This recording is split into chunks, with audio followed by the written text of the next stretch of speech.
သူတို့ဘက်ကအဲ့ဒီလိုလှုပ်လို့မိန်းကလေးတွေကစိတ်ကုန်လို့ထားခဲ့ရင်တိတ်ဆာမရှိတဲ့မိန်းမမျက်နှာများတဲ့မိန်းမရဲ့လို့အပြောခံရကိုဘာလို့ ဇလန်းတို့လေးတွေရိုက်ချင်တော့မှဇညှိုးလေးတွေစမ်းပြီးရေးကြည့်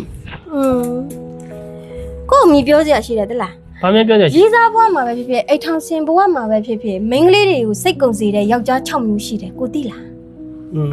ကိုမသိလို့ပြောပြတယ်မ နံပါတ်1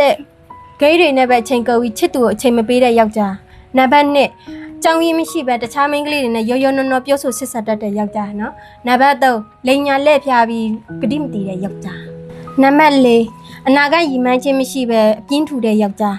နံပါတ်5ဖုံးခေါ်ရည်လက်ဖုံးမကြိုက်ဘူးစားဖို့ရည်လက်စားမပြန်တဲ့ယောက်ျားနော်နံပါတ်6ကမိသားစုပေါ်တာဝန်မယူတတ်တဲ့ယောက်ျားမျိုးသူတို့ဘက်ကအဲ့ဒီလိုလှုပ်လို့မိန်းကလေးတွေကစိတ်ကုန်လို့ပြက်သွားခဲ့ရင်မိန်းကလေးတွေကတစ္ဆာမရှိတဲ့မိန်းမမျက်နှာများတဲ့မိန်းမရဲ့လို့အပြောခံရအကုန်လုံး အေးနော်မင်းပြောတာလေဟုတ်တာပဲ ဟုတ်တာမဟုတ်ဘူးဟုတ်ကိုဟုတ်နေတာ ဒါဆိုရင်ကိုအဲ့ဒီ6ချက်တွေကဘယ်ချက်နဲ့ကိုညှိနေပြီ ကိုလားအခုလောလောဆယ်တော့မရှိသေးဘူး ဟိုနောက်လေရှိလာမှာမဟုတ်ပါဘူးဘာဖြစ်လို့လဲဆိုတော့ကိုကဒီမိသားစုကိုကအရန်ချစ်တာနော်မင်းပြောတယ်လို့မျိုးပြောရမယ်ဆိုရင်လေယောက်ျားလေးတွေကိုစိတ်ကုန်စေတဲ့ main ကလေးလဲ9မျိုးတော့ရှိတယ်ဒီလား ပါတယ်ဟဲ့လေပြော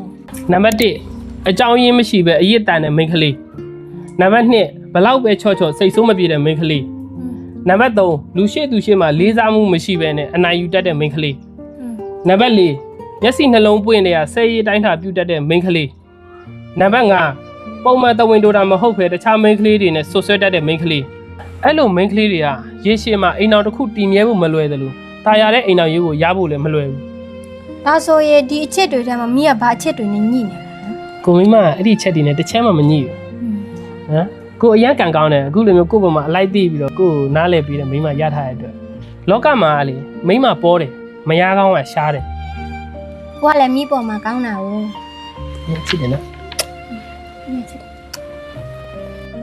ဒီဗီဒီယိုလေးကိုကြည့်ပြီးတော့ကိုကရောဘယ်ချက်တွေနဲ့ညှိနေပြီလဲတာယာတဲ့အိမ်တော်ရေးလေးကိုရဖို့ပြင်သင့်တဲ့အချက်လေးတွေကိုပြင်ပြီးတော့ပျော်ရွှင်တဲ့အိမ်တော်ရေးလေးကိုပိုင်ဆိုင်နိုင်ကြပါစေဗီဒီယိုလေးကိုကြားရင် follow လေးနှိပ်ပေးကြအောင်နော်အားလုံးကိုချစ်ပါတယ်